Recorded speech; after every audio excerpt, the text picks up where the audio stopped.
Salve galera, sejam bem-vindos a mais um episódio do Já Podcast, aquele podcast maroto feito no Grajaú só como pretexto pra gente comer, beber e trocar ideia com aquela galera show.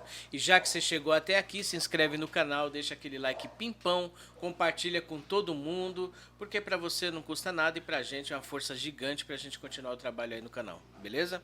Roda a vinheta.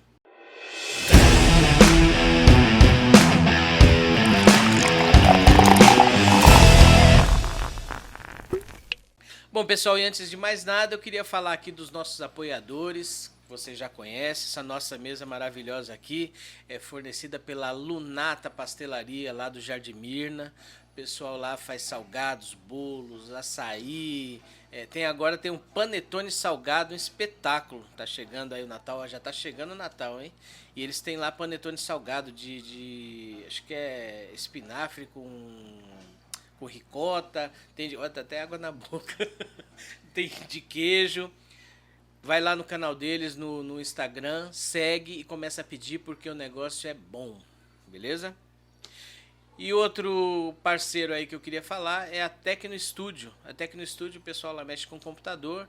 Aí se você tem aquela maquininha cansada na sua casa, que você tá afim de jogar ela pela janela ou então tacar fogo, e nas Casas Bahia comprar outra em 72 vezes, não faz isso. Primeiro fala com o pessoal da Tecno Studio, o contato deles está aqui, ó. Você vai ligar lá, vai falar com o Hélio e com o Rafa. Eles vão analisar a sua máquina, vão ver o que dá para fazer e tenho certeza que você vai ficar satisfeito com o que eles mexerem lá. Eu fiz isso e aprovo, viu? É isso aí.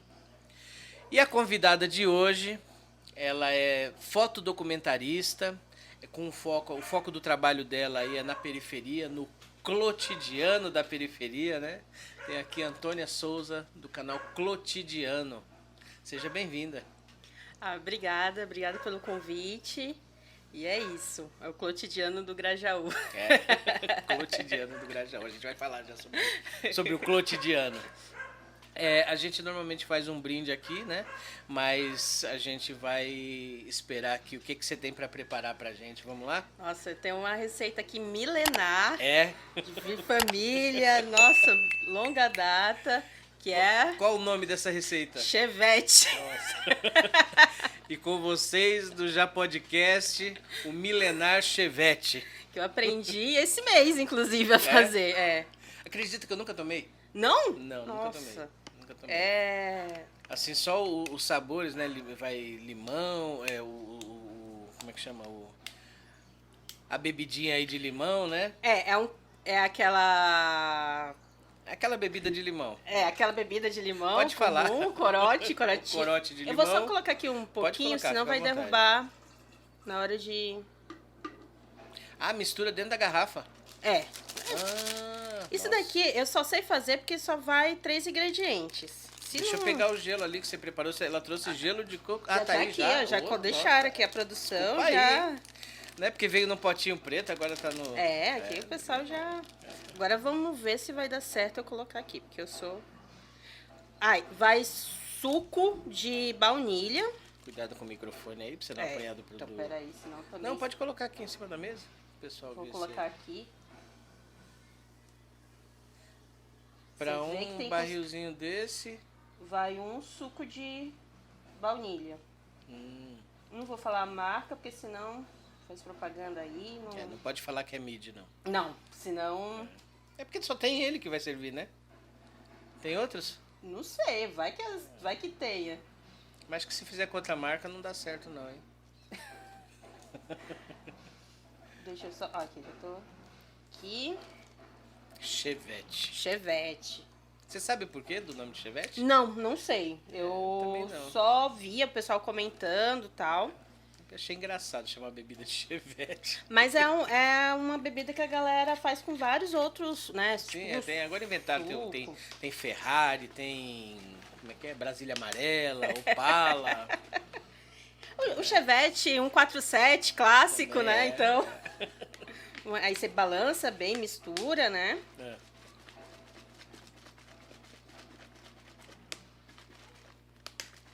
Vou misturar.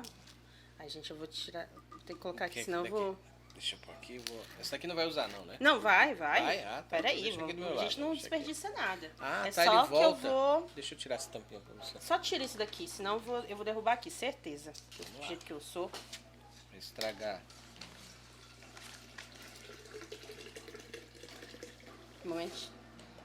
Você viu que é super difícil, né? Uhum. Você coloca dentro, leva É balança. que nem ferver água, né? É. E aí você É coloca receita. gelo de coco. O gelo de coco. Mas esse é... Bom, pode fazer com água de coco também, essa água de coco de caixinha, né? Pode. Na realidade é esse que é o recomendado. Eu, como eu sou chique, Ah, ó. eu fiz com água natural mesmo. Aham. Colocar bem pra... Bastante gelo. E espero que goste. Se não ficar bom, não fale nada, mas se ficar bom, aí pode... Me dar aqui o seu copo. Opa. Eita, acho que... Opa. Não tem problema não, é bom com gelo mesmo. Deixa eu colocar aqui mais um. Aqui. Obrigado. Vou pegar esse copo pra produção. Só que eu vou colocar... Não, mas não é porque senão eu vou falar que a gente tá dando bebida aqui pra menor, né? Não. É maior de idade, gente. É proibido para menores de É 18 pra dona anos. Simone, o Murilo passa longe disso.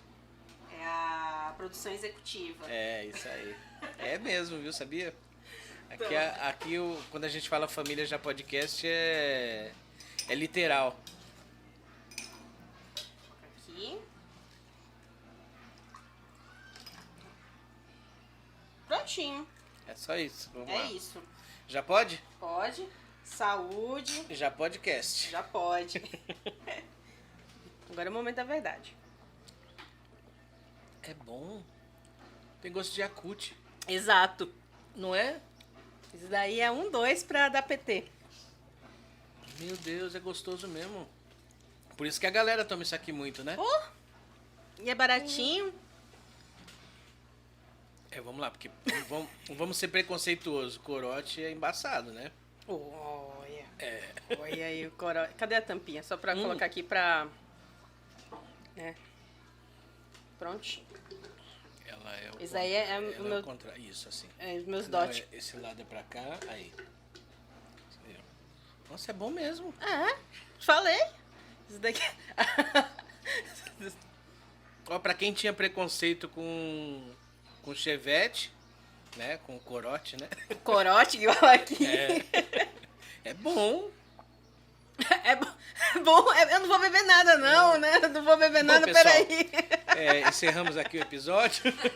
Inclusive, vou pegar mais uma caixa de corote. Gente, não façam isso, crianças. Né? Mas o negocinho é bom. Caramba. Bom, Agora vamos passa lá. pra cá o que eu tirei de... Tá. Muito obrigado. Esse daqui fica pra mim, isso aqui... Ai, fica pra você. Pra mim, presente? Nossa, adoro presente. Deixa eu ver. Gente, que foto linda. Deixa eu segurar aqui, por favor. Deixa eu ver onde é que acho que eu mostro melhor. Vou mostrar aqui na sua. Tá dando pra ver direito aí? Essa foto faz parte do ensaio que ficou entre os 20 de um concurso fotográfico. É. Ele é chamado Tapuro.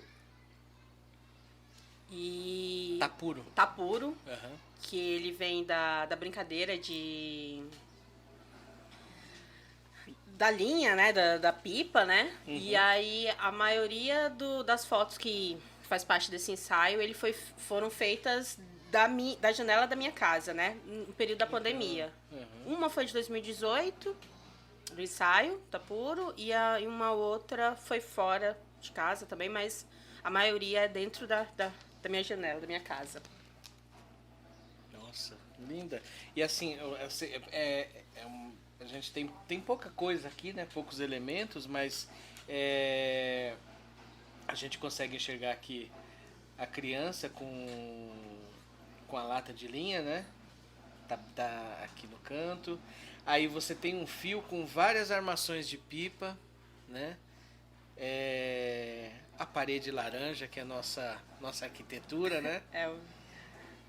Tá muito legal, é a muito nossa legal. cor, né? Eu vou enquadrar isso aqui, vou colocar aqui no Já Podcast.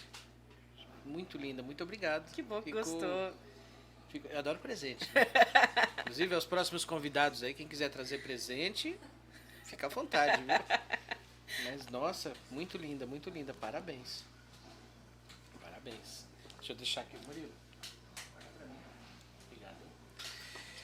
É isso. E vem cá, eu gosto de registrar isso daqui, né? Porque as pessoas, já que a gente está fazendo um trabalho voltado para quebrada, da quebrada para quebrada, e obviamente quem quiser assistir, tá todo mundo convidado, né?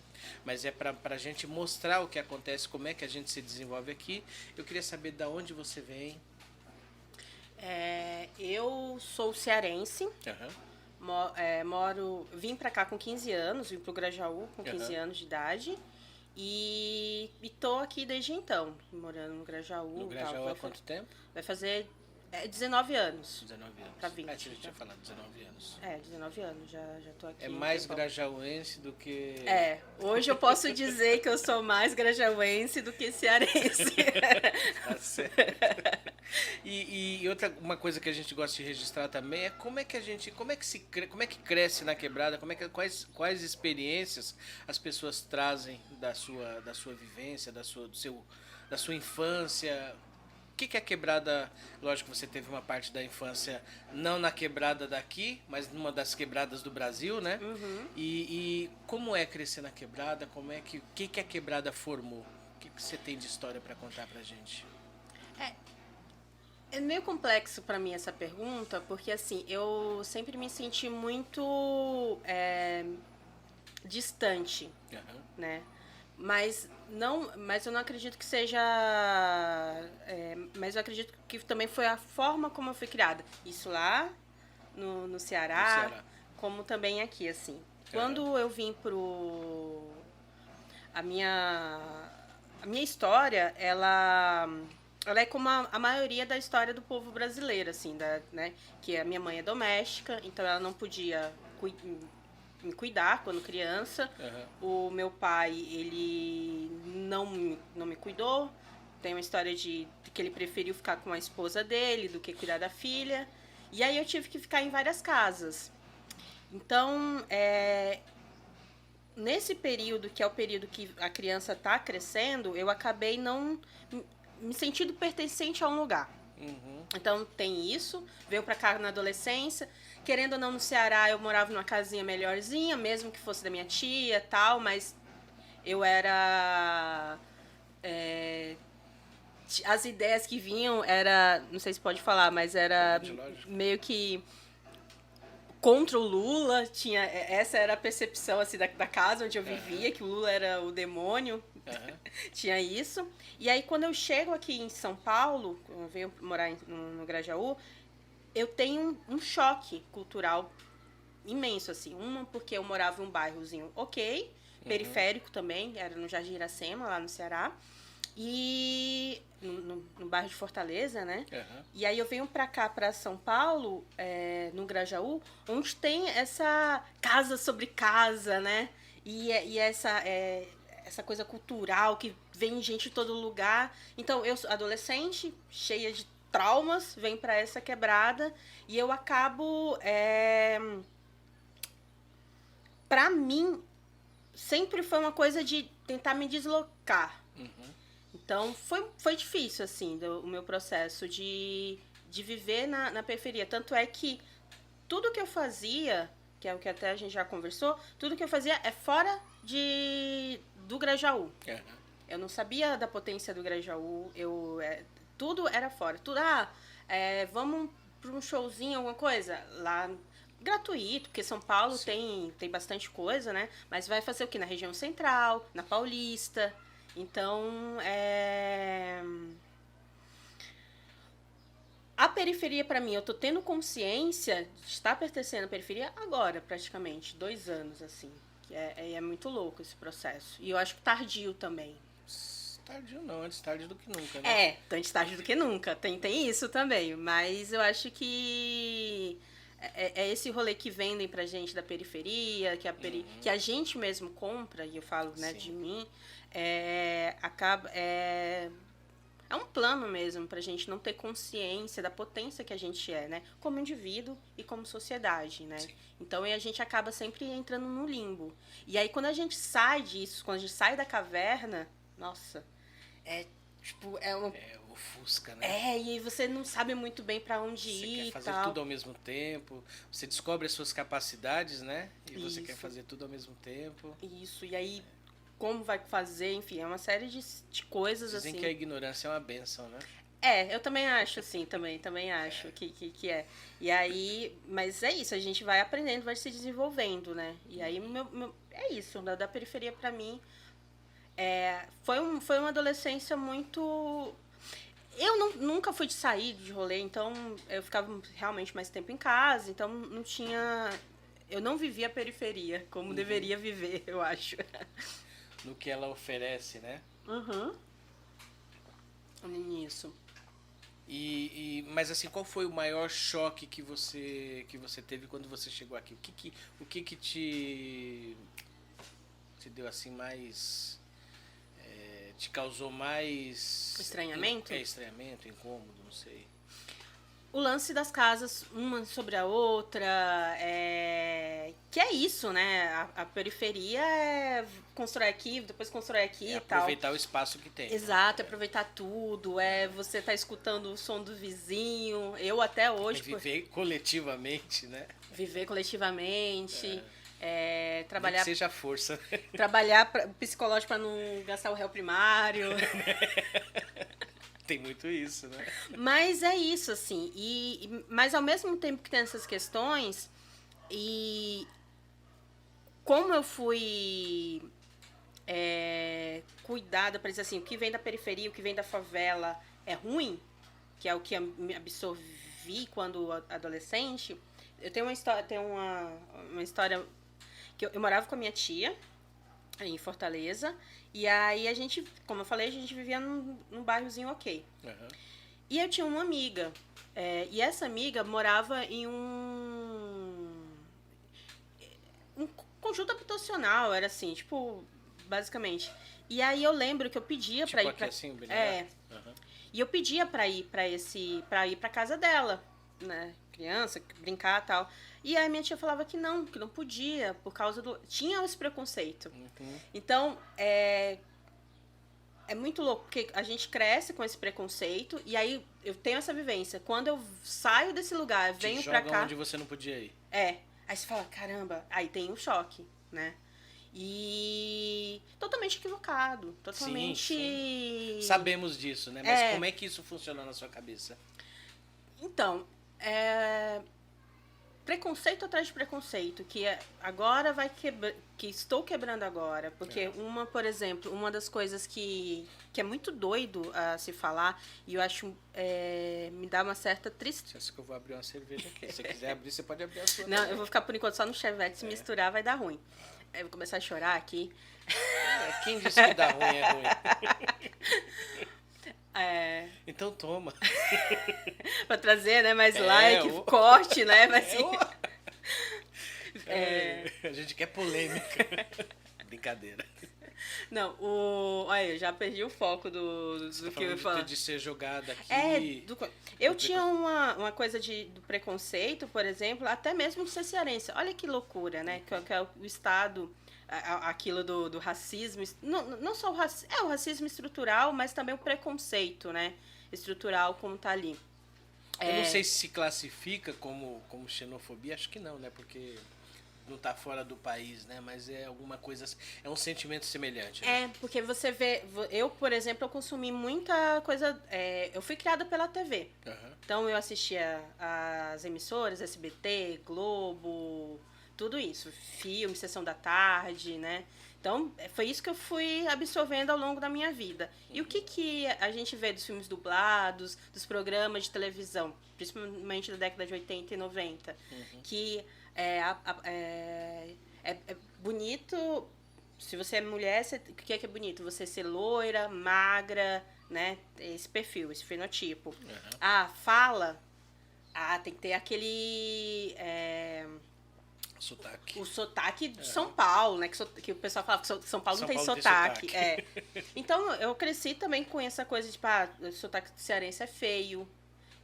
Isso, e eu vim pra cá, tive esse choque e ficava nessa situação. Hoje eu falo, caramba, mano, olha a potência que é. Olha o cultural, eu lembro... Que você perdeu o sotaque. Eu tenho, ainda tem umas coisas que é forte, no tomate, borracha, quando eu falo assim. Mas, por exemplo, eu sempre brinco assim, que se eu... Tá, se eu te falar assim, rebola no mato pra mim, por favor. Eu sei o que é. Você sabe. Olha aqui. Olha a lata. Mas se eu fosse jogar pro... Uma pessoa que? Como assim rebola? Oxi. Rebola no mato? Como assim? Eu não vou fazer isso. Que é jogar fora, né? Sim. E isso é muito legal, isso é muito bacana, né? Mas, e só eu tive consciência que isso é legal, que isso é bacana, depois de 20 e poucos anos. Depois de muito trauma, de muita briga interna. Exato. Então, é uma coisa complicada, assim. Que é o que eu sempre falo, assim, que é, tipo... Eu sempre menciono os livros do Admirável Mundo Novo... eu sempre confundo o nome do livro, que eu acho que é Fahrenheit 147.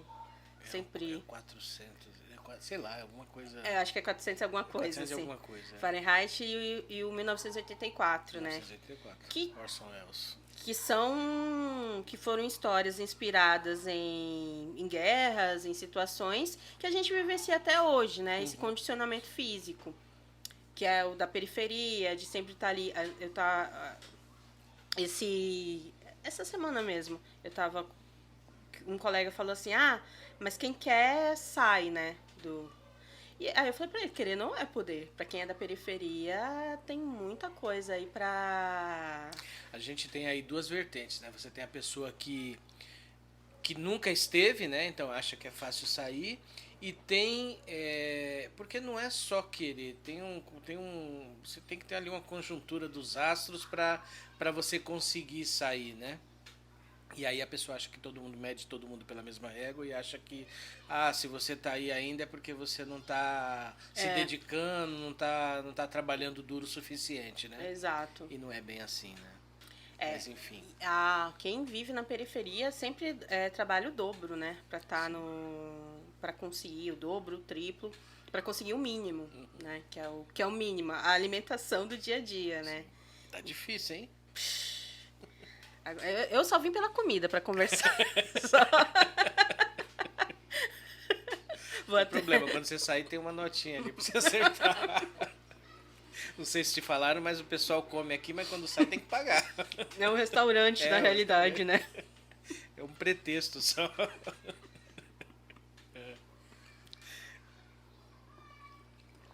Mas tá difícil mesmo, viu? Então prossiga aí no seu raciocínio. Não, mas basicamente é isso, assim, do querer poder, né? Eu, por exemplo, pra hoje ser... Eu me achar fotógrafo, eu me considerar fotógrafo, fotodocumentarista, eu primeiro tive que trabalhar os meus traumas sobre essa questão de pertencer, de onde é. Eu faço parte de... Eu vivia no limbo total, assim, não tinha... porque... não me encaixava como perfil cis, mulher cis, hétero cis. Sim. Que, eu me considero mulher cis, hétero. Assim. Mas eu me visto de forma mais despojada. E aí, isso já causa uma estranheza, assim. No trabalho, eu demorei muito tempo pra ser... eu sou fotógrafa. Demorei muito tempo. Foi passei por trabalho de vendedora, de piso de loja, trabalhei bordado, um dos meus primeiros trabalhos era bordado, vitrilho, de vestido de festa.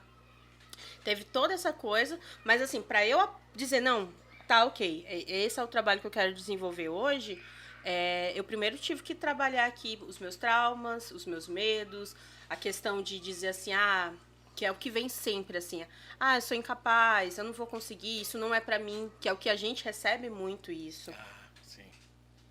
né? Tipo, esse lugar não é pra você. Né? Exato. A fotografia foi muito assim. Quando criança, eu não tive contato com fotografia nenhum. Eu tenho 34 anos, então eu nasci no período do analógico, né? Sim. E é muito difícil, porque naquela época... Se hoje tá difícil, naquela época, né? Mas enfim, tem gente que gosta daquela época. Mas nem aquela... Olha, eu vou te ser sincero, eu não sou saudosista, eu acompanho tudo que acontece e tudo mais. Mas eu te confesso, não é querer romantizar a Idade da Pedra, né? Mas eu acho que acabava exigindo mais da gente, né? Essas dificuldades. Óbvio, a gente tem que valorizar o que tem de novo, o que é bom e tudo mais. Mas eu acho que as pessoas, elas interagiam mais, não sei. Eu acho que tem faz um certo super saudosismo. sentido. Eu acho que de interagir do. Não tô falando que é bom, não, tá? É um sentimento meu, né? Mas eu vou fechar aqui, senão que a gente já vai para um outro lugar, assim, que eu acho que é o do. Que faz sentido que você tá falando também. Por exemplo, hoje tem nos mensageiros, né? Que tem você ampliar, aumentar a velocidade, né, da voz. Sim. Isso tem no YouTube, tem no WhatsApp, tem essa coisa assim. Eu acho terrível isso, assim, porque quando você manda um áudio pra pessoa, mesmo que você não esteja no telefone, você vai ter uma entonação de voz, né? Você vai, às vezes, faz um mistério. Ok, que tem gente que manda um podcast, né? Mas tem um porquê você mandar um áudio, às vezes. Aí você manda aí a pessoa vai lá, coloca a velocidade 1,5. Você acaba não tendo realmente... e aí fica tudo blazer, né? Porque você condiciona todas as suas conversas ao mesmo padrão. Sim. Então, eu acho que nesse sentido, entra no que você está falando da aproximação, assim. Eu acho que a tecnologia é boa também, ela é fundamental. Sim. Hoje está aqui, a gente se conheceu pelo Instagram. Aqui, exatamente. Então, a tecnologia. Mas ela também tá, de fato, afastando as pessoas, sim. Ela tá dando esse distanciamento. É isso que eu sinto, é exatamente isso que eu sinto. Gosto muito. Eu me reaproximei de muita gente do passado, através dos recursos que a gente tem hoje, né?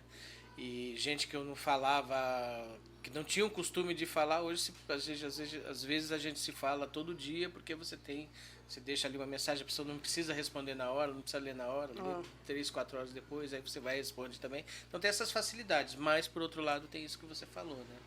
Afasta, né? Cria uma certa frieza. É saber usar, né?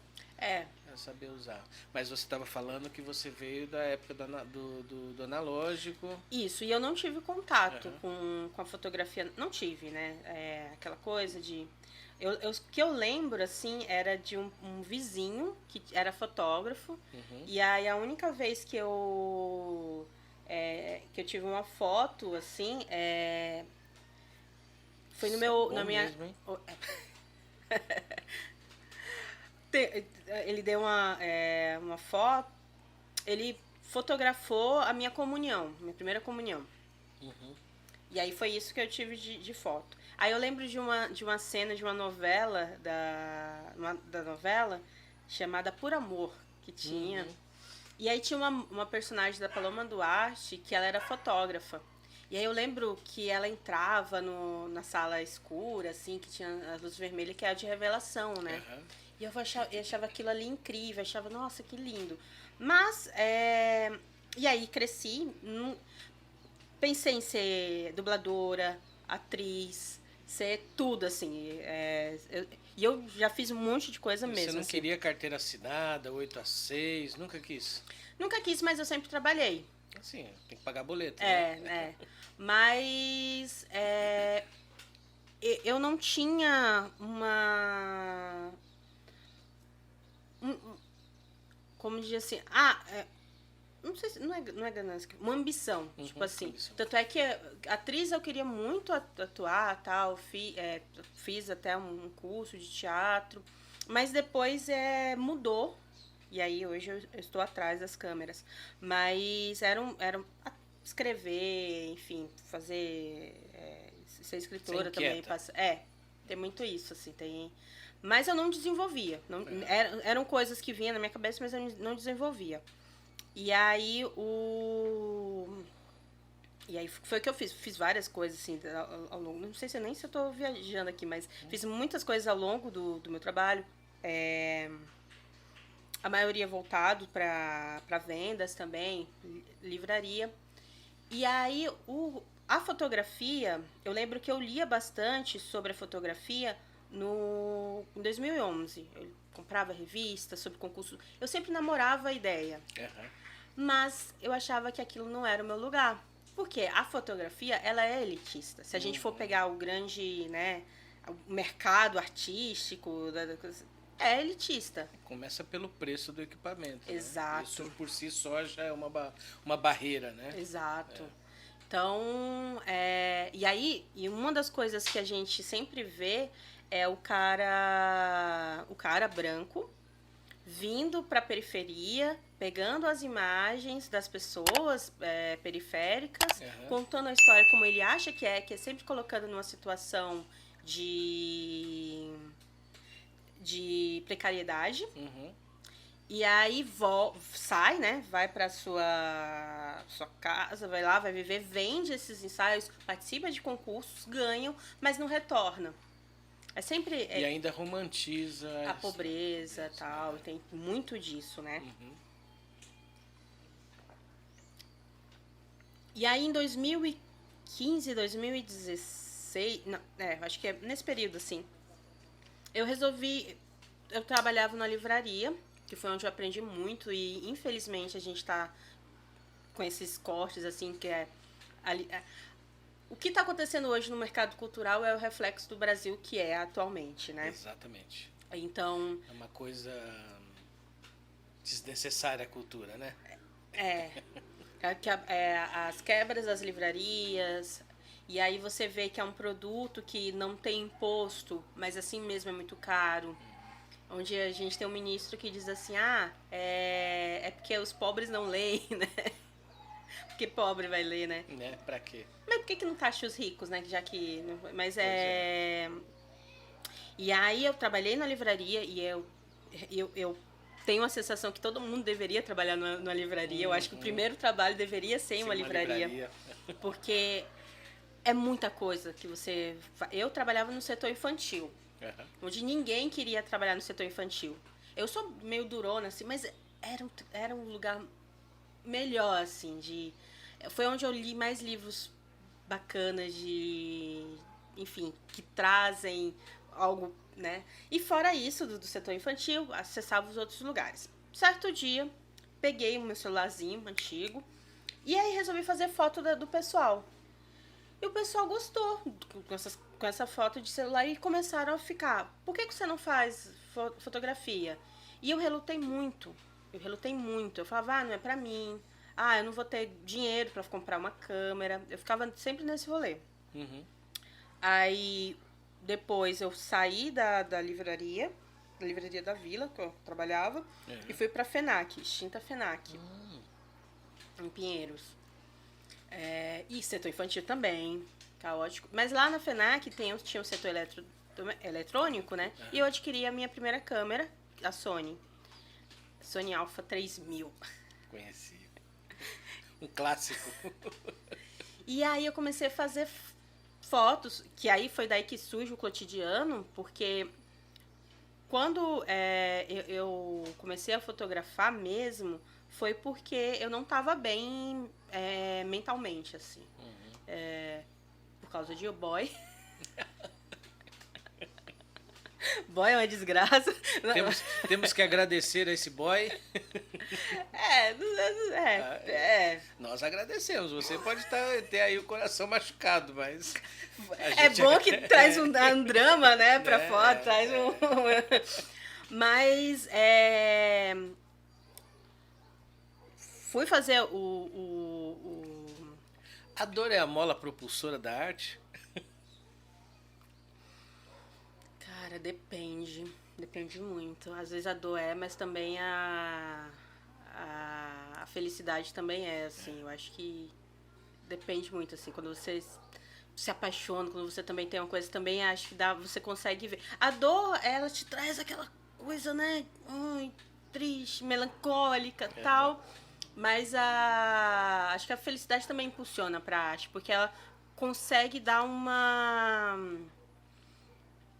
visão positivista. Uhum. O pessoal fala que positivista é não é o termo, mas positiva da vida. Sim. Mas não sendo esse good vibes aí que o pessoal prega, não é isso, né? Mas eu, por exemplo, pela toda a história, eu tive muito tempo de ficar... Sempre achar que a vida é 8 ou 80. Uhum. E com a fotografia, eu consegui... Eu tenho muita gratidão pela fotografia, porque foi justamente isso. Eu consegui... não é que eu consigo, eu tento sempre deixar no meio, assim, sabe? Não sei se os termos conhecem, o pessoal vai saber. Mas na fotografia tem a fotometria, que é quando você deixa meio que tudo certo. Uhum. Isso, a câmera, ela enxerga tudo cinza médio. E aí, então, se tá muito branco é porque não tá no cinza médio, muito preto não tá no cinza médio. Então, ela meio que iguala, né? O cinza médio é o igual. Eu acho que essa coisa a dor ela mas ela traz muito preto, muita carga, né? Uhum. E eu acho que o cinza médio ela é o meu que dá felicidade, traz É o equilíbrio. O equilíbrio, assim. Então, voltando, você... Eu vou, se você me deixar, tipo, vamos. Vamos que vamos.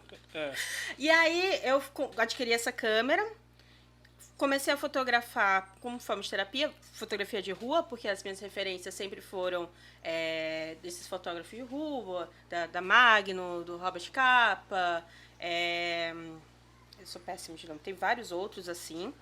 E eu fui absorvendo sempre homens, né? E aí, beleza, comecei a fotografar, e aí teve uma...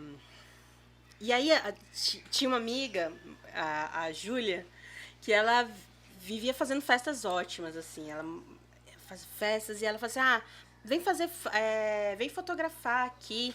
E aí eu não me sentia à vontade de fotografar porque eu não conseguia deixar as fotografias do jeito que eu queria. Então me trazia frustração. E aí teve um dia que ela pegou e falou, você tem que se decidir. Ou você, né, trabalha com fotografia ou não, que não sei o que. Eu falei, tá aí. Eu não vou trabalhar com fotografia. Eu estava trabalhando na livraria, então o que eu peguei? Eu comecei a fazer cursos livres. E como eu nunca me encaixava, eu já fiz de tudo. Entrei em vários cursos. Direito, curso de teatro, pedagogia, propaganda e marketing. Até curso de modelagem eu fiz. Caramba! E eu não me encaixava.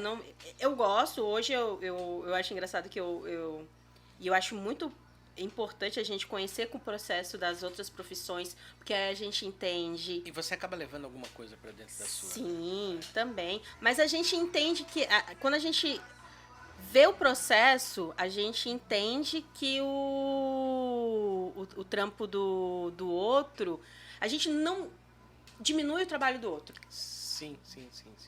Todo trabalho tem dificuldade, tem sua necessidade de aprendizado. Exato. Quando a pessoa... Tem seu macete. Tem. A pessoa estudou, a pessoa, né? As pessoas, que você tem um dom. Uhum. Você tem um dom. Não é que você tem um dom, você praticou, você trabalhou para estar ali, né? Então... E aí, com esses cursos, beleza, vida que segue. E na fotografia eu comecei a fazer cursos livres. E foi isso que eu me identifiquei muito. Porque eu não estava presa a alguma coisa, eu não tinha que fazer um semestre, ai, saco. E aí eu fui fazendo os cursos livres e falei assim, não tava querendo pegar trampo nem nada, mas eu fui fotografando de tudo. Fazendo o que eu gostava de fotografia de rua, mas as permutas da vida que, nossa, permuta não é vida, gente. Permuta não é. É um caminho necessário, né? Mas é muito exploratório, né? Tipo assim, você vê muito isso com músico, né? Às vezes o dono de bar, né? Eu tive muito contato com esse dono de bar, ele vai contratar um músico, ele fala, ele fala o seguinte, ó, eu tenho um barzinho aqui, se você quiser, vem tocar aqui, não eu, né? Eu vejo muito acontecer com músico, né? Vem tocar aqui e aí você divulga seu trabalho. Mas é exatamente assim, então faz o seguinte, manda pra mim uns salgados aqui, umas porções, não sei o que, tal. Tá, custa tanto. Não, não, você manda pra mim, eu vou experimentar, divulgo o seu trabalho, você divulga o seu trabalho, né? É. Aí não, né? Mas a fotografia é assim, É a mesma coisa. é a mesma coisa. A arte é assim, né? É porque a arte não tem valor, né? Uma coisa... É. Mas isso é o... Porque a arte, ela traz questionamentos, Sim. né? E aí, Gente, eu tô falando que a arte não tem valor, mas é ironizando, tá? É bom, é verdade, né? Senão o pessoal faz um corte me aqui, cancelar pode, aqui, ó. eu já pode... Cancelar antes de existir. Não, no caso, a arte, ela é... Porque assim, ela tem valor. Só que as pessoas querem se manter elas nesse lugar aqui das classes altas, né? Aham.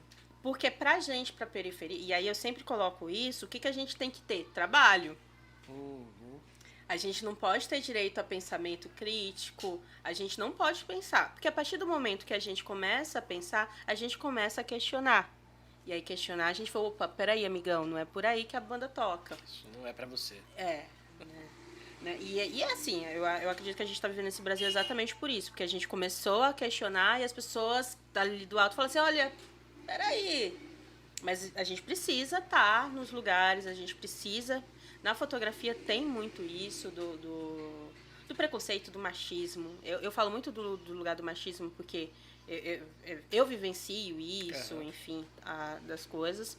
Mas... E eu já tô viajando. Só pra finalizar Fica à vontade. da fotografia e como do trampo. Tá. Aí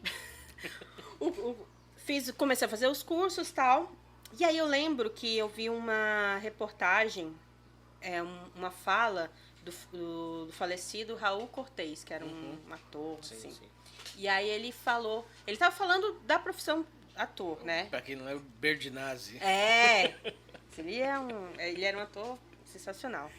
E aí ele fala assim, que um profissional, para ele conseguir, ele tem que estar dentro de 4 anos trabalhando na área, assim, tipo, ele tem que se estruturar, consolidar, essa é a palavra, em 4 anos.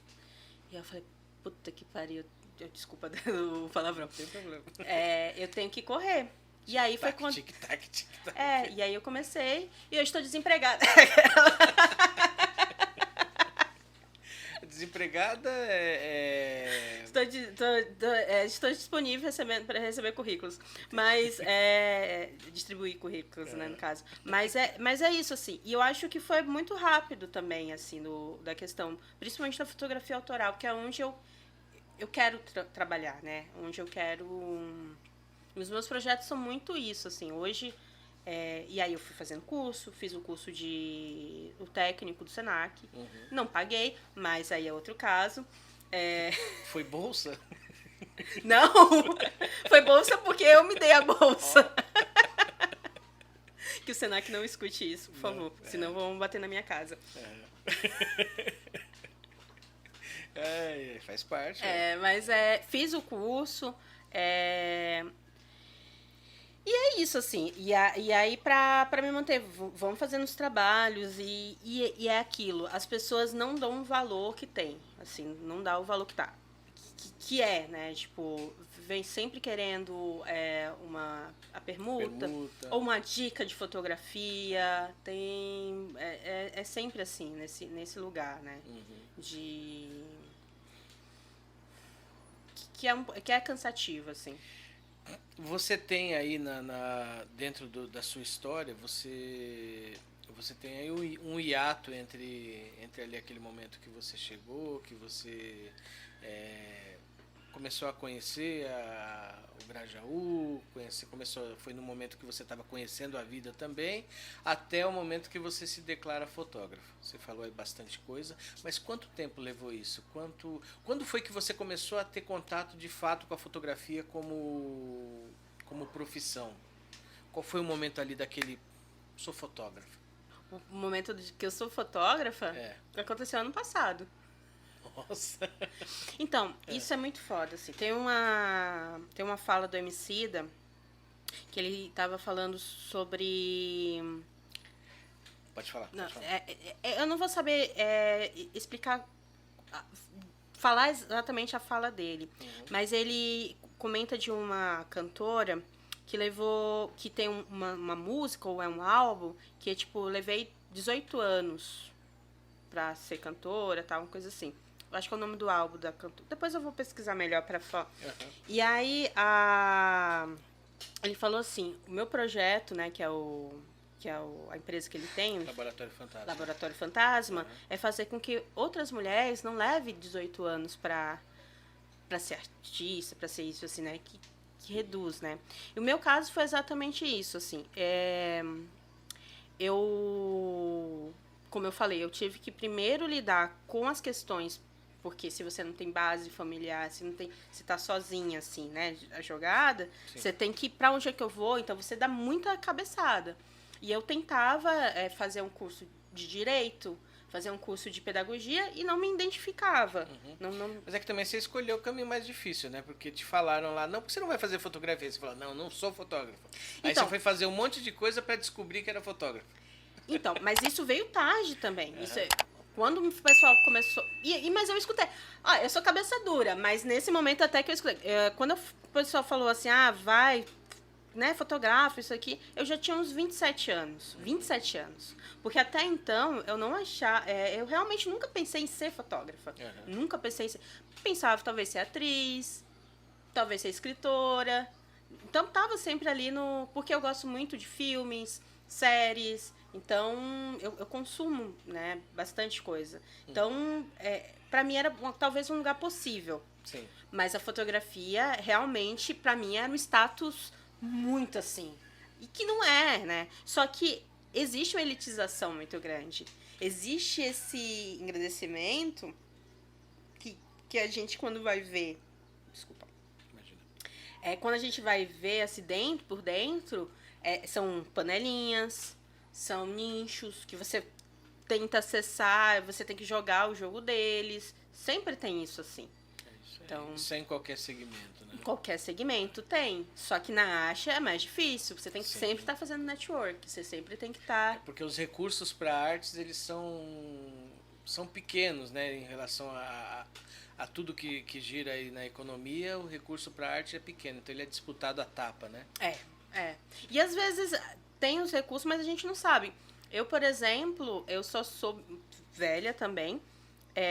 Vai, que é um edital do... É um edital...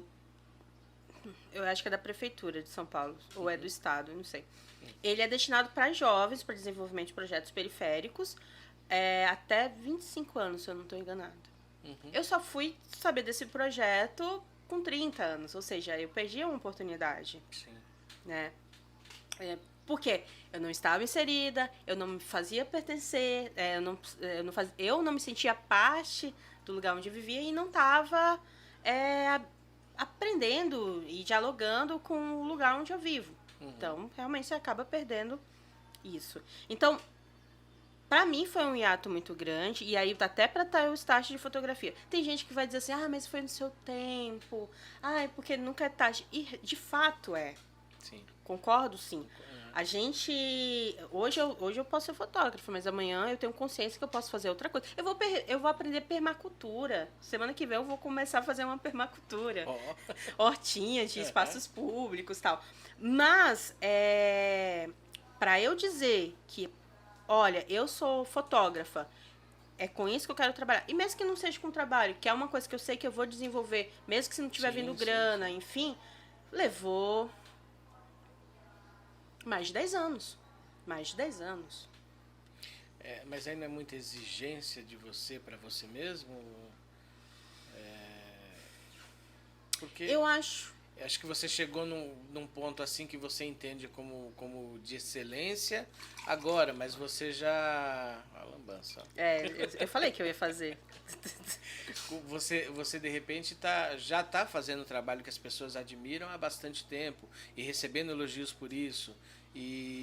Mas só agora é que você realmente... Não, agora eu agrado o que eu me agrado. Tem alguma coisa a ver com isso, não? O que eu falo não é do processo de já estar inserida no mercado. O que eu falo é antes. Sim. Porque uma das coisas que eu penso, assim, da gente que vive na periferia. Eu estudei em escola pública, a maioria estudou em escola pública. Para mim, eu quase não tinha aulas de arte porque a professora faltava. Sim. Né? E aí, se a gente for puxar o fio, que tem gente que vai dizer assim, que professor é vagabundo mesmo, e não é isso. É porque as verbas que vão para a escola, elas são mínimas, não dão condições para o professor. O professor tem que lidar, em média, com 40 a 50 alunos em sala de aula, cada um tendo uma vivência, cada um tendo... não tem estruturação. Então, eles já chegam exaustos, cansados, ganhando o mínimo, né, dali. Se eles ganham um pouco a mais é porque estão trabalhando, tipo, de dia, de noite, em casa, preparando prova, ou então que vão... Então, é uma estrutura que é para fazer com que nós, da periferia, se sinta cansado o tempo todo e se sinta desmotivado. Então, vem um professor, não tem o reconhecimento, nem com grana e nem com estímulo mesmo. Mas é que tem muito professor. Tem professor demais. Tem, Ai, gente, tem umas coisas, Meu viu? Deus, E aí, vai lá 50 alunos que estão tem suas casas totalmente desestruturadas. Não totalmente, né? Também não vou generalizar, mas, né, a grande maioria. Eu sou disso, né? Não tenho uma base familiar, você tem que... Beleza. O que eu tenho sobre arte? Não tenho nada. Eu não recebi nada. Eu não lembro de arte, da aula de... Mentira. Eu lembro de uma aula de arte, isso lá no Ceará, que a gente tinha que fazer um livro. Eu fiz um livro. Aí a professora disse, vocês me dão um livro, depois eu devolvo. Eu entreguei o livro. Acho que na antiga sexta série, demos o livro para ela e eu não tive esse livro de volta. Ou seja, ficou bom. Ela deve ter publicado esse livro com os Tá direitos rica, autorais e não me devolveu. Ou seja, é uma experiência traumática, inclusive. Mas, assim, da arte... O nosso patrocínio aí, ó. Aí vem dançando, né?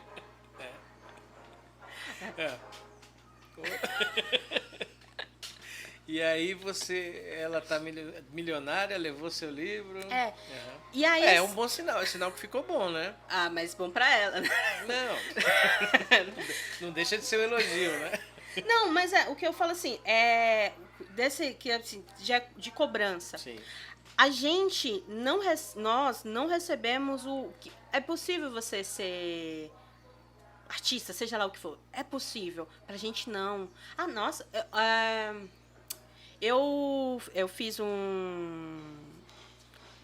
eu gosto de falar, né, que eu estudei na mesma escola onde o crioulo e a mãe dele estudaram, né, que é uma coisa artística, né. Sim. E assim, no primeiro ano, eu conheci um colega, e aí ele falou assim, eu queria montar um teatro aqui na escola, também no primeiro ano e tal. Eu falei assim, vamos montar. E eu e ele, a gente começou a produzir uma peça de teatro, chamado Édipo Gay. Mas é uma peça muito ruim. Mas é ruim porque as piadas são bem ruins, assim, bem preconceituosas. Imagina, 2005, adolescente, a gente, enfim... Não, 2002. Eu pensei que fosse um título, pelo título eu achei que fosse uma peça disruptiva, de vanguarda, com pensamento para Não, era chacota mesmo. Era uma chacota do Édipo Rei, né? Que é a tragédia grega. Mas o meu amigo que fez o meu amigo, ele trabalha como roteirista hoje. Eu vivo falando para ele pegar essa peça e colocar nos tempos de hoje. Ele fala, não, gente, é muito ruim, é assim, muito ruim de ter. Eu falei, não, mas vamos trabalhar, vamos. Ele, não. Mas, enfim, a gente começou. A gente tem um corpo docente, tem as pessoas, eu fui de sala em sala, chamando as pessoas e tal. Só teve um professor, que é o professor Nivaldo, que ele... Hoje ele é um dos goleiros do... Não, ele é treinador de goleiro do Corinthians, eu acho. Que comprou a nossa ideia. E aí a gente começou a fazer o projeto e tal. A direção, eu não sei se ela estava afastada, a subdiretora não queria o projeto.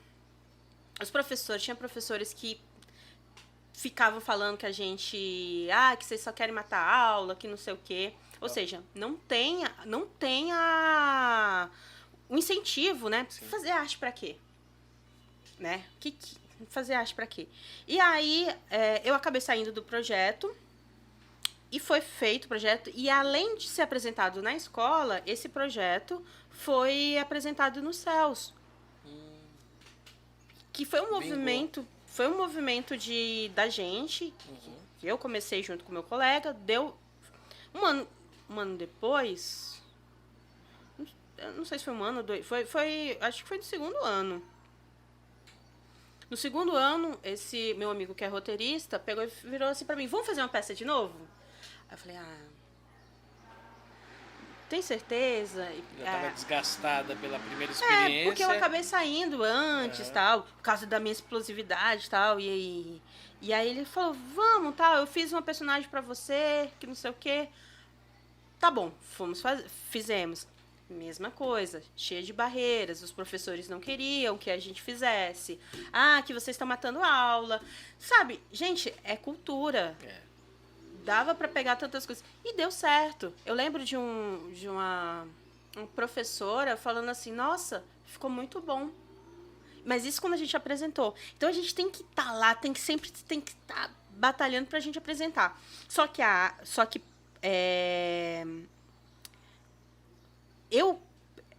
você falou assim, que você não foi muito rígida, né, com você.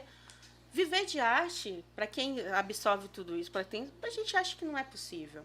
A gente acha que sempre vai ter que fazer um trabalhar 8 horas. 200% é melhor nem apresentar, né? Não é só isso, mas é que pra periferia, se a gente pra periferia, e no meu caso, por ser mulher, a gente tem que apresentar um trabalho muito bom. Sim. Porque se vier um questionamento, você tem que dizer assim, não, é isso por causa disso e disso. Não pode ter espaço para crítica, né? Não é nem por não se gostar de crítica, é porque se tiver crítica é o suficiente para desmerecimento, né? É isso. A gente sempre tem, sempre tem.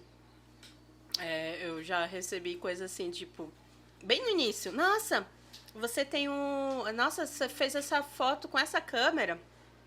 Ai, que bom.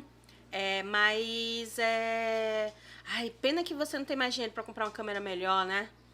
Porque você... esse relato eu tinha anotado, eu fiz uma anotaçãozinha e revi esses dias, que eu fiquei, caralho, eu escutei isso, assim, real, as pessoas falando de... Ontem, e aí falando sobre... Não, uma das coisas... E aí dentro da sua casa, você também não tem estímulos para você fazer. Ano passado, quando a pandemia, então, o que vai fazer tal? E aí foi daí que eu comecei a fazer fotos da minha janela, né, ao redor, assim. Minha mãe me via, e aí ela falava assim, por que você tá fotografando gente feia? Ai, que não sei o quê. E ela ficava, toda vez que eu pegava a câmera, que eu via a cena, ela fotografava e ela vinha com isso. E aí, o que aconteceu? Surgiu a oportunidade de eu fazer uma reportagem sobre o início da pandemia, no Mulherias. E além disso, a repórter comprou umas fotos.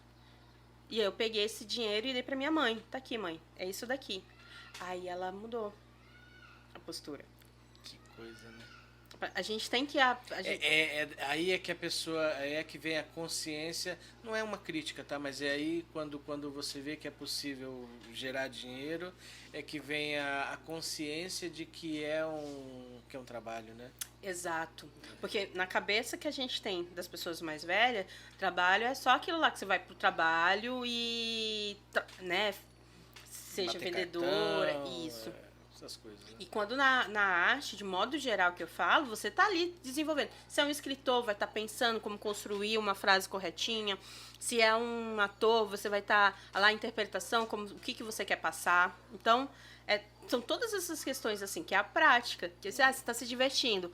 Claro, pode estar se divertindo, mas ali é trabalho, né? Sim. E aí, ontem, eu achei também muito engraçado, assim, porque eu peguei eu vi uma cena que era um portão com a bandeira do Brasil, bem desgastada, e aí tinha um chuchuzinho em cima. Uhum. Eu achei aquilo ali tão bonitinho. Eu peguei a câmera, fui fazer a foto. Aí eu escutei de longe. Não, isso aqui, o que ela tá fazendo? Aí eu sou toda envergonhada. Eu já peguei a câmera, já coloquei assim pra dentro e tal. Mas aí eram duas meninas falando bem alto, falando assim, ela é fotógrafa. Aí é fotógrafa, tá. Mas o que ela tá fotografando? Não, ela tá fotografando ali o portão, mas não tem nada a ver, não sei o quê. E aí eu até pensei, vou lá conversar, mostrar. Falei, não, deixa. Mas é essa percepção que a gente tem da arte. A arte é nada a ver, né? Sim, de modo geral, né? É a visão, né? A sua sensibilidade, né? Exato. E eu acho que só pra... Mas aí não seria o caso de você ir ali falar... mas tem umas questões que eu tenho vergonha de falar. Você tem que comprar ali... Comprar não, né? Vou usar essa expressão, comprar a consciência dela nesse momento, né? Sim, sim. Então, mas aí já me abriu para fazer um projeto, que é projeto que eu tenho vontade de fazer há muito tempo. Mas eu tô pensando em fazer um ensaio fotográfico. Uhum. E eu tava pensando em montar fazer um ensaio fotográfico com pessoas contando histórias do Grajaú. Só que eu queria fazer na Belmira Mari, famosa Belmira Mari. Uhum. E aí, com isso, com essa menina falando, eu pensei ontem, por que eu preciso ir pra Belmira Mari? Não precisa. Eu posso montar A Belmira aqui. Mari não retrata a nossa realidade. E aí, quem sabe, aí os planos dando tudo certo, fazer ali mesmo. E aí atrai mais gente, fala assim, olha, é isso. Que legal. Né, vamos ver, né? Tipo, se rola mesmo, assim. Mas, e só pra fechar de vez, assim, que eu falei sobre a questão da escola, que os professores não estimulam, mas porque não estão estimulados, enfim. Na escola pública, a gente não tem isso. Mas na escola particular, eles são bombardeados a todo momento com cultura, a todo momento com arte. Então, e eu fiquei sabendo, por exemplo, que existem escolas que formam cineastas, tem escolas que formam engenheiros, escolas de fundamental, assim. Tem escolas que é para formar presidentes, né? Não é o caso do atual, mas enfim. Mas existe isso. É elitista. Porque que aí volta naquilo. Se a gente se a gente colocar na escola o pensar pra garotada, eles vêm com tudo. A gente domina o mundo. Domina. E a gente precisa dominar o mundo. A gente precisa. Porque o que eu acho que a gente precisa, porque a gente já domina. A gente que mantém o comércio lá do centro, né? A gente que vai ser recepcionista lá numa clínica chique. E fazendo uma análise bem rasa, né? Mas é mais ou menos o seguinte, isso você vê muito quando você entra em bairros muito ricos, né? Você vê que a fortuna que está na mão de gente muito rica, ela não gira. Ela fica parada ali, né? Sim. E o restante do dinheiro do dinheiro do mundo gira na mão de gente que nem a gente, né? Daí para classe média, que a classe média se acha, não sei o quê, mas estão no mesmo barco que a gente, com um pouquinho mais de condição, mas estão no mesmo barco que a gente. E é esse público que faz o dinheiro girar, né? Esse povo que faz o dinheiro girar. Por isso que é tão importante não deixar a comunicação na mão do periférico. Porque se a partir do momento que a gente toma, a partir do momento que você abre espaço para mim, para outras pessoas, a gente não precisa desses lugares ricos. Exatamente. Né? E aí, uma coisa que eu vejo muito é Vida de Inseto, né? Da Pixar. Tem uma cena que é o gafanhoto, eles estão bebendo e tal. Aí o gafanhoto, o chefe, fala assim, a gente precisa voltar ali no formigueiro. Né? No formigueiro principal da história. Aí um dos soldados dele fala assim, não, mas a gente não precisa, a gente já pegou comida demais, né? Aí o chefe pega, joga uma semente no soldado dele e fala assim, você sentiu alguma coisa? Aí ele fala, não. Você sentiu alguma coisa? Não. Aí ele pega e joga toda a semente em cima desse soldado. Aí ele mostra assim, uma formiga não faz mal, que é referência. Mas se todas se unirem, aí nós vamos ter problemas. E é exatamente isso. É exatamente isso. A gente precisa se unir, a gente precisa ter, participar de coletivos, tomar espaço mesmo. Precisa acessar esses lugares, que eu fiz muito, de ir é lá na Vila Madalena, tá bom, eu vou lá na oficina gratuita na Vila Madalena, que é dada por um cara que é filho de um fotógrafo famoso. Aí vai lá, eu chego, só tem eu da periferia. A maioria é um cara branco, rico, com a câmera muito top, né, que faz qualquer coisa, e aí fala assim, não, aqui a fotografia é bonita. Aí vai eu que falo assim, ai, mas olha, veja bem. Aí fala, não, se amigo, tivesse uma câmera melhor... É bem falar isso, de meritocracia? assim. Exato, né? Que nem existe meritocracia. Mas mas é exatamente, a gente precisa ocupar esses lugares, sim, absorver o conhecimento disso, porque eles sabem como fazer dinheiro, essa galera. E aí a gente precisa pegar isso e trazer, e não só trazer, mas também puxar a galera mesmo, sabe? Trazer a galera de volta, fazer esse movimento de coletividade. Eu sou muito individual, eu ainda sou uma pessoa individual, porque, né, mas eu tô tentando participar mais de coletivos, participar mais do todo, porque é necessário. Para usar essa sinergia a seu favor, né? Exato. Não somente a favor. Não a seu favor, mas a favor de todo mundo que está envolvido nisso, né? Esse é o objetivo. Né? Porque eu sempre tive, desde as pessoas me ajudaram, por mais que tenha a vida sofrida, blá blá blá, isso que você mas as pessoas sempre me ajudaram. Eu sempre participei de ONG, sempre, né, fui assim. Então eu penso que eu posso também, de alguma forma, dar para a sociedade algo que faça as pessoas pensarem, né? De uma forma, né? Assim. Então é isso que eu penso, basicamente. E aí você, falando aí um pouquinho, indo um pouco mais para frente, a gente fala sobre linhas e sobre o 40 metros. Que eu te descobri antes de saber disso, tá? Você já sabia do projeto? Sim, não, eu sabia, eu primeiro conheci o seu trabalho, ali do que estava exposto ali, e eu vim saber do Linhas e do 40 metros quadrados, só essa semana, porque eu falei, eu tenho que fazer a lição de casa, né? Convidei, agora tem que fazer a lição de casa. E aí a gente descobriu junto, eu e minha esposa. A gente veio conhecer, e fala um pouquinho aí, como é que funcionou esse... Como é que começou o Linhas? O Linhas começou na base do ódio. Na base do ódio, legal. O ódio é sempre o motor. Então, na realidade foi assim, edital, né, sempre teve esses... o que aconteceu? Pandemia, fechou tudo, não tinha nada. Então foi aberto vários editais pandêmicos. Sim. Vários, muitos, assim. Muitos. A gente vê... Ainda bem que alguém pensou nisso, exato, né? Exato. E eu sou muito grata a isso, assim, de ter. E aí, o que acontece? Eu sou fotógrafa, eu faço vídeos, faço as coisas assim, mas é bem timidamente, assim. Mas é o que eu me considero fotografia. Às vezes é limitador isso, mas é aquilo, né? Já... É o que me move, a fotografia. E aí, o que acontece? Veio uma moça falar assim pra mim, olha... Só uma imagem, ela sempre falará mais do que 1000 palavras.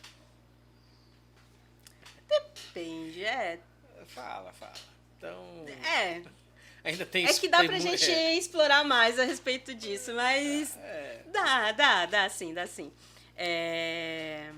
Mas aí, o que aconteceu? Uma colega veio falar pra mim, falou assim, você viu esse edital aqui do Instituto Criar? Que era pra montar um curta. Curta em casa, que era o projeto. Eu falei, vi sim.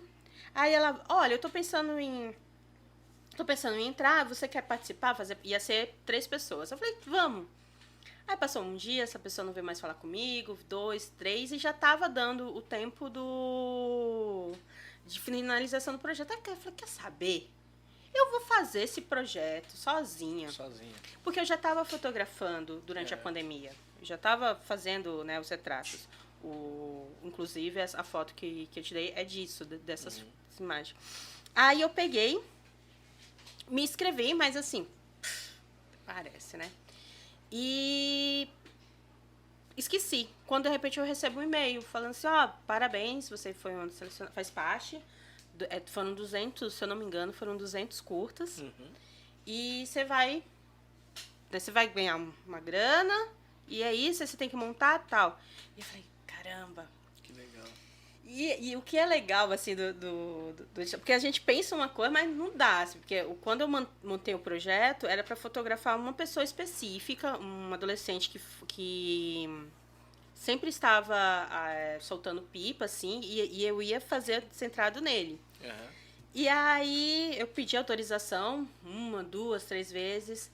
A questão da arte, tipo, mas pra que a pessoa tá querendo autorização pra, né, fazer foto do meu filho? Não.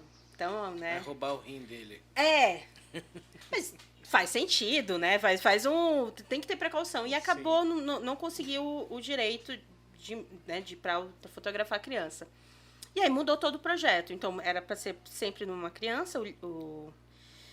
E aí ele foi para 3 crianças que soltam pipa. Uma que soltava pipa, um garoto que soltava pipa, o Pietro. Uma menina que não soltava pipa, que até então tem essa questão de achar bonito, mas não é tão legal, pipa. E uma menina que soltava pipa, que é um amorzinho, assim. E aí, o que liga todos isso? E o que eu sempre tenho muito da visão, que é quando a gente mora na favela, é que os fios, as linhas, tudo assim, né? Então, as linhas vêm disso, né? Desse emaranhado de coisa, de linha de pipa, enfim, tal. De fio elétrico. E aí, o Linhas é isso. Curta, entregamos, muito que bem. Tive a ajuda do Ambrósio, um colega maravilhoso que fez o mocho pra mim. E a colaboração das crianças e dos pais. Ai, que legal, tal. Foi muito legal. E aí, o 40 metros... E a mãe do que não... Não, teve 2 crianças. Essa primeira que era o principal, eu pedi autorização, eu pedi 1, 2 vezes. Que aí que eu achei engraçado, eu achei fofinho, que minha mãe, depois da história lá que eu dou dinheiro, ela começou a me ajudar, meio que sendo a produção do curta, assim. Porque ela viu, não, tá vindo alguma coisa, né? Então, peraí. E aí, mas não teve. E aí tinha uma outra criança que eu também que aí eu já tinha tido a ideia de fazer com mais ou menos 3 crianças, cada uma dialogando, falando como é a vivência, como foi a percepção dela com relação ao isolamento social, né? Enfim, foi basicamente isso. Só que também a outra mãe não quis. Então, foi fazer pegar atores, né? Foi um trabalhozinho. E aí... E aí eu lembrei que eu tive a ajuda do meu amigo, que é o roteirista, porque ele que me orientou. O Ambrósio, ele fez o mocho. Entendi. Ele fez o mocho, o desenho, assim. E o meu amigo, ele ficou me orientando olha, talvez você... Eu achei engraçado isso, porque eu falava assim, mas é um documental, não tem como eu ter roteiro. Ele falou assim, não, tudo bem, mas você tem uma direção. E eu ficava, ele, calma. Mas enfim, deu tudo certo, entreguei. Acho que entreguei o projeto em agosto, se eu não me engano. E aí em novembro... foi assim, novembro, eles mandaram um e-mail, o pessoal do Instituto Criar pegou e falou assim, olha,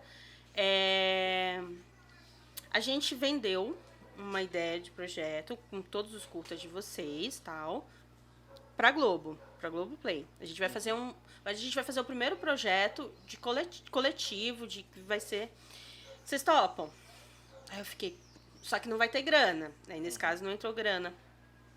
Aí eu conversei com essa minha amiga, e falei assim, mano, é uma oportunidade, é o currículo. Vai lá. Aí eu peguei, fiz, aceitei. E aí, aí aparece umas 3, 4 fotos em um episódio, assim. Eu acho que é o último, se eu não me engano. E aí é isso, assim. Mas já é uma coisa forte, né? Tipo, isso do Linhas, pra mim o Linhas só, o curto em si, já foi muito importante pra mim, né? Sempre quando eu tô pensando em desistir da fotografia ou de alguma coisa, ou até do meio do audiovisual como um todo, vem alguma coisa e fala, calma aí. Me dá um respiro, fala assim, tá bom, ok, eu vou caminhar mais um pouco aqui, vamos ver no que vai dar. E pra mim teve muito essa... Pra mim foi muito especial o projeto Linhas, muito especial, assim. E você, querendo ou não, você tá colhendo frutos do seu trabalho, né? Porque... tá, não rolou grana, você falou, só foram 3, 4 fotografias, mas quantas tinham ali disputando, prefiro não usar essa palavra, mas ali concorrendo ali, que o espaço é pequeno, né? Sim. São quatro episódios, né? São 4 episódios de 20 a 30 minutos, mais ou menos. Então, e quantos artistas estavam participando ali Foram 200 curtas, mas eu não sei se todos foram. Então. Foi em média, mas não, o espaço... Mas eu lembro que eu chorei quando eu soube que ia pra Globo, porque eu achei muito engraçado, assim. Quando... Tem uma cena muito forte, tem uma cena que eu lembro, eu e esse meu amigo que é roteirista, ele se chama Misael. E a gente sempre conversou muito sobre filmes, livros e tudo mais. E aí eu lembro, em 2006, em janeiro de 2006, eu tinha pedido pra gente se encontrar. A gente tinha terminado o ensino médio, em 2005. Aí a gente se encontrou e ficamos conversando em frente à escola, a Esther Garcia. E a gente falava sobre o Oscar. E a gente falava, nossa, que legal, que não sei o que e tal. E aí é óbvio que quando a gente tá mais inserida no audiovisual, a gente fica pensando em acessar esses lugares, né? Um Pulitzer, quem sabe? Quem sabe, né? Um Oscar de melhor filme estrangeiro, tá? Mas aí, como eu não tive uma eu não fui lá, fiz faculdade de cinema ou de audiovisual, não tive isso, mas tô sempre no meio. Quando me vem a oportunidade de ter um projeto na Globoplay, eu falei, nossa, que louco. É aquela velha história. Você às vezes não tem uma porta, né? Mas tem uma janelinha ali que... E dá uma... Aquela coisa, né? Se for de ser, será. Não sei se tô sendo muito... Conformista? Não conformista, mas de... É que eu não quero dizer que... Não quero ser good vibes. Dizer assim, entendi. De tudo que você... Né? Não... Mas eu acho que foi muito louco isso, assim. Os lugares de acesso mesmo, assim... Porque eu não fui pela porta da frente. Sim. Eu fui pela... É igual, por exemplo, agora. Eu vou participar de se dando tudo certo, vai ter um festival de fotografia. Festival de fotografia grande. Festival de fotografia de Paranapiacaba. Festival de inverno. É muito legal os trabalhos que saem de lá. Então... E aí, o que acontece? Eu nunca submeti meus ensaios para o festival, mas eu sempre quis. E aí, o que aconteceu? Abriram um processo, um concurso para mentoria de fotografia. Peguei meu ensaio fotográfico e comecei, tá aqui, muito tipo, é isso aqui. E aí, desde julho, eu estou sendo mentoreada por um fotógrafo que trabalha no New York, o New York, que é aquele jornal dos Estados Unidos. E aí eles falaram assim, olha, vai ser apresentado essa fotografia nesse festival. Do New York Post? É o New York Times, né? Ah, New York Times, New York Times. É isso, é isso. Caramba. Ele trabalha. É. E aí ele conversa. Eu tenho vários quebras-pau com ele. Eu falo, não é assim que eu quero fotografar. Ele vai ter que... Mentira, é nada. Ele é um amorzinho de pessoa, o Victor. Mas, E aí eu fico sempre nesse rolê, assim, eu fico sempre pensando que, pra mim, as coisas não vieram, assim, de frente, né? Tipo, sempre foi meio que meio pelo corredor, sabe, da casa, sabe? Tá. Mas aí eu vou de novo naquela lá, né? Eu vou naquela linha do que, eu não mereço, eu não mereço, eu não mereço.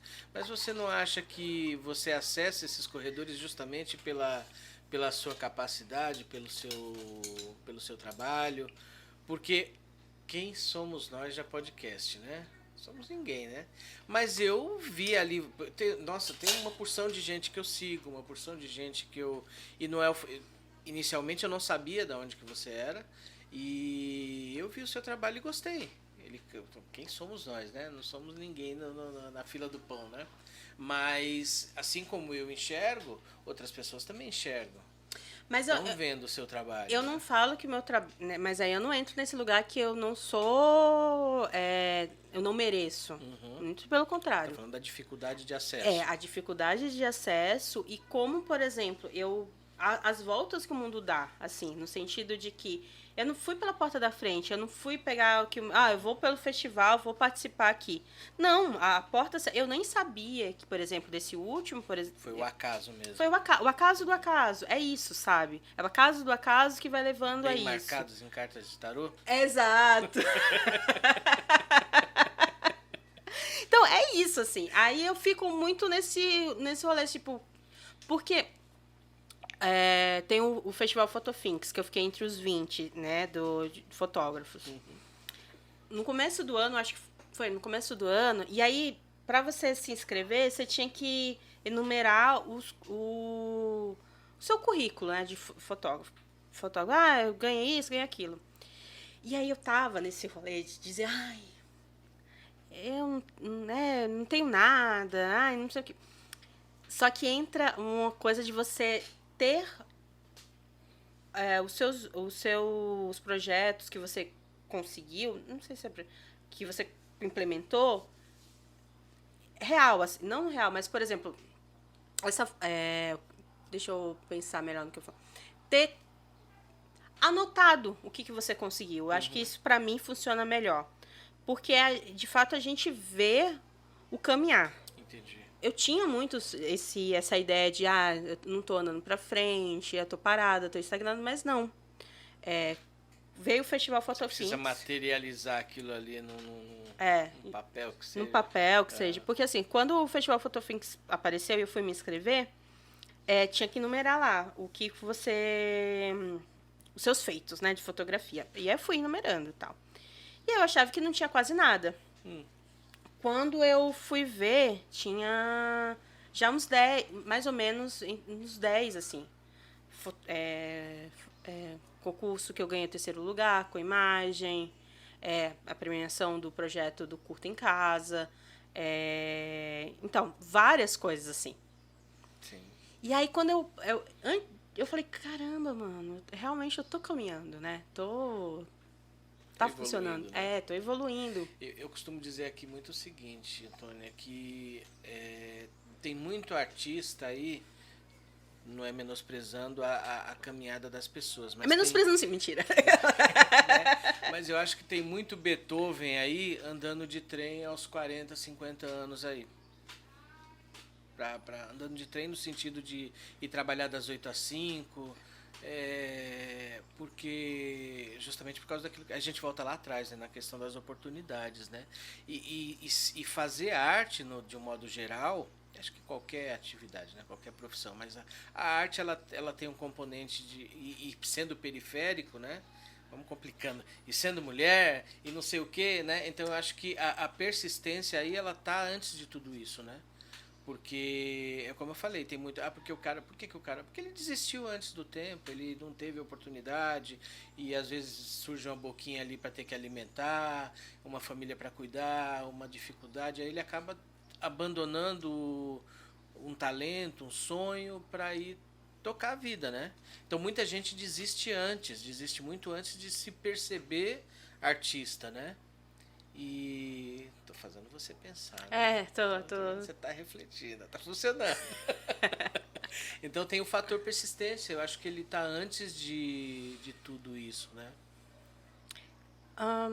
Eu acho que é que eu uso muito a minha base, né, de vida pra meio que falar assim, o que eu acho que não somente o fator persistência, mas o fator autoestima.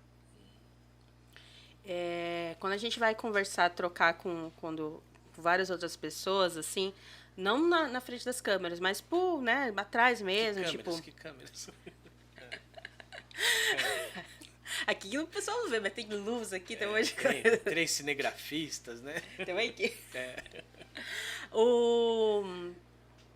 Quando a gente vai conversar com a galera e eu não troco muito isso com os homens, mas muito com as mulheres. Tem muita questão de, não é pra mim. E eu faço parte disso. Muitas vezes eu tive muito essa ideia, assim. E aí, o que eu acho que é muito da autoestima em si. Porque como a gente é periférico e vai sempre absorvendo a história de mas por que tu tá fazendo isso? Por que tu tá fotografando gente feia? Ou igual o que eu escutei ontem. Nossa, mas não tem nada a ver ali a fotografar um portão da bandeira do Brasil com um chuchuzinho. Né? Porque a arte é justamente isso. Ela talvez não faça sentido pra você, mas faz sentido pra mim. Né? É subjetivo demais, né? É subjetivo. Ou então não faz sentido pra mim. Tem muita foto que eu faço que eu falo... E aí tem gente que fala, nossa, que incrível. Sim. E eu fico, sério? Porque não toca, né? Não Exato, tem essas questões assim. A questão da identificação, né? E quando a gente não tem autoestima, quando a gente não consegue, tipo, beleza, eu vou... Porque, assim, a minha caminhada era muito devagarzinho. Ela tá ali, tá nesse processo, assim. E aí eu tô entendendo que, não, talvez seja esse o rolê mesmo de ser, sabe? Já que o fotodocumentário, ele é um processo mais... Porque o meu trabalho, por exemplo, é de eu me identificar nessa sociedade... Né, onde eu estou inserida, no Grajaú e na vida, e trazer também essas pessoas, assim, o Linhas é assim, o Tapuro, de uma forma, é assim, tem o Pico, que fala sobre como é que é o povo dentro como é a vivência dentro do trem, né, do trem do Grajaú, para dentro. Então, é sempre nesse enfoque. Só que, quando a gente... Só que a gente vai levando muito não. E aí a gente precisa ter discernimento. Porque faz sentido, às vezes, ter o não. Porque, sim, a gente, às vezes, precisa não ter o ego lá em cima. A gente precisa... Opa, volta aqui pra realidade. Precisa. Eu preciso muito, assim.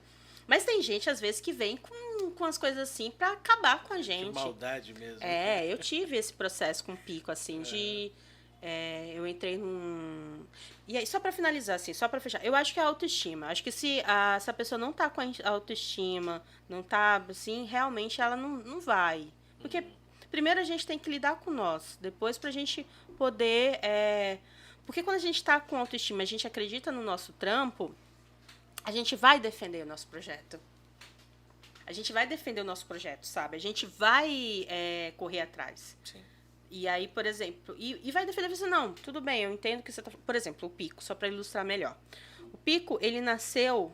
O projeto em si... Eu tenho orgulho desse projeto, porque ele não tá perfeito, mas ele é um projeto que ele nasceu, que foi a partir para contrapor umas 2 reportagens que eu tinha visto de celebridades, que falavam assim, um jornalista foi receber prêmio no metrô de Nova York, foi receber prêmio, e ele foi para a premiação de metrô.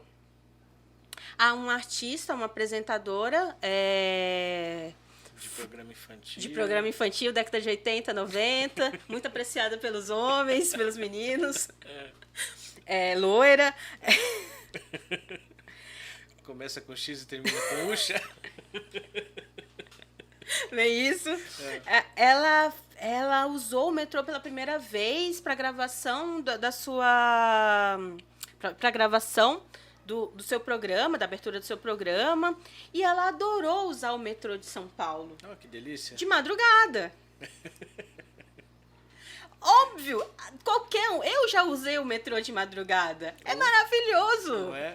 Uma experiência... Sim, você escolhe o lugar onde você vai sentar, né? O metrô, o trem, né? Uhum. Agora, vai usar o metrô 6 da manhã, o trem, 6 da manhã. Vai usar 6 da tarde. E assim, eu não tô falando de agora da pandemia, estou falando de antes, que o projeto ele começa em 2019. E aí eu fiz durante uma semana as fotos dentro do... quando eu moro no Grajaú e trabalhava na Zona Leste. Uhum. Então é 2 horas para ir. Para eu entrar no trem do Grajaú na época, se tivesse friozinho, eu tivesse com blusa de frio, eu tinha que tirar a blusa, eu tirava a blusa de frio, colocava na cintura, e aí vamos que vamos, entrava lá. E aí você fica, né? Todo mundo que mora, que vivencia na periferia sabe que é essa a realidade. O pessoal da Zona Leste, daquela linha lá vermelha, é a mesma coisa, você sofre do mesmo jeito. Então é isso. Então eu falei assim, não, eu vou fazer esse projeto para contrapor essas 2 reportagens. Foi disso. Legal. Beleza, aí... Pico vem de horário de pico. Horário de pico, aglomeração. Você vê que eu sou uma pessoa muito... Linhas, por que vem de linhas? Que vem da linha? Tá pura, é do quê? Mas faz a gente pensar.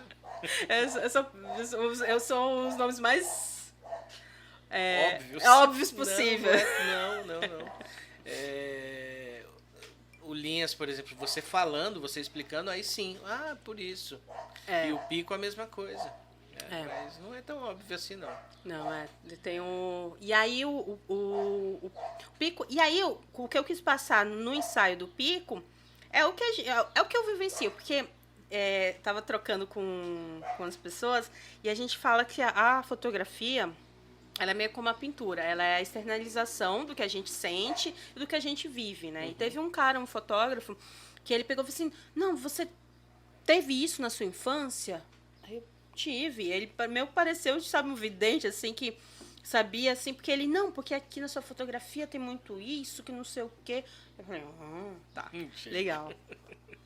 E aí, é nisso que eu fico refletindo, que a fotografia, ela é o que a gente pensa, né? Uhum. Não só culturalmente, mas o que a gente vive internamente. Ela fica mais autêntica, né? Também tem isso.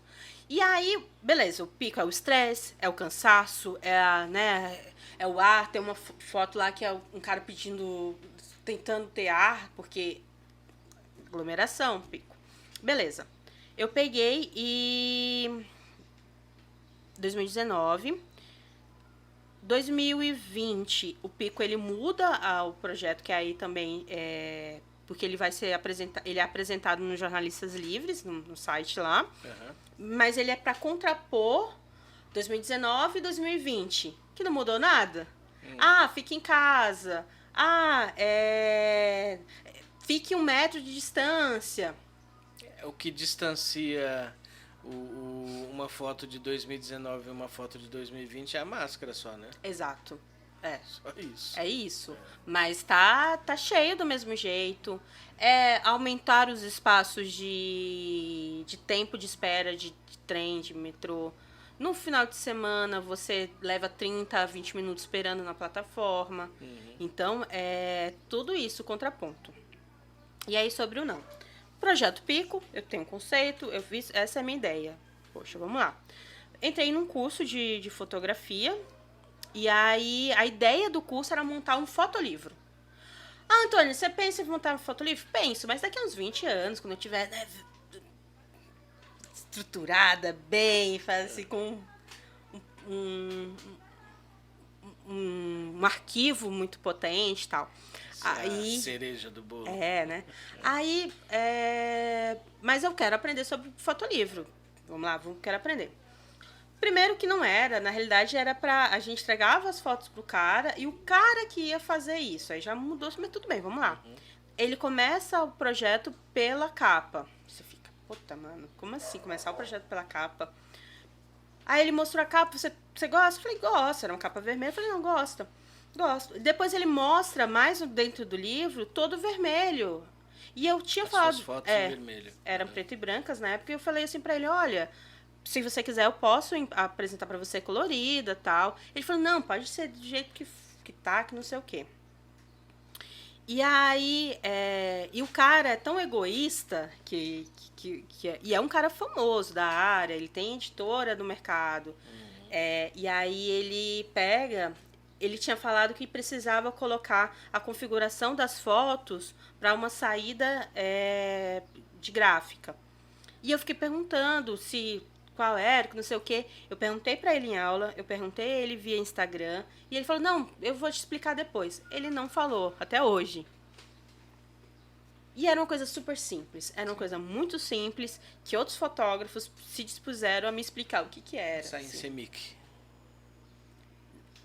Era DPI. Tem que sair com mais de 300 dpi.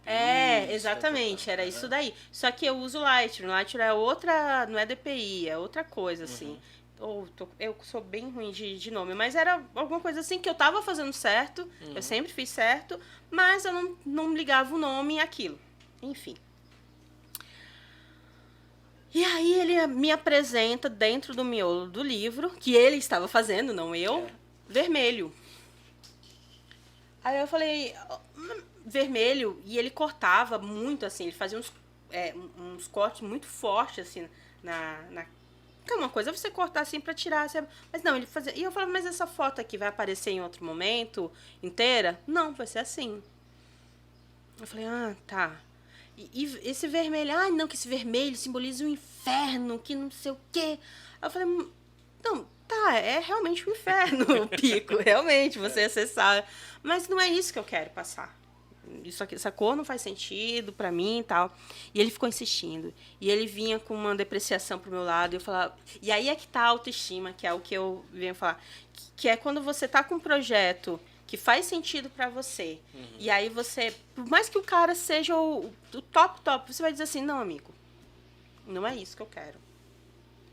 E comprar a ideia e falar. Tanto é que ele recuou. Quando ele ficava insistindo, eu falei, mano, mas é esquizofrênico apresentar o projeto em vermelho. E não transmite o que você pensou, né? E aí ele pegou e recuou. Mas também, além... E aí tenho essa autoestima de falar isso. Mas eu acho que também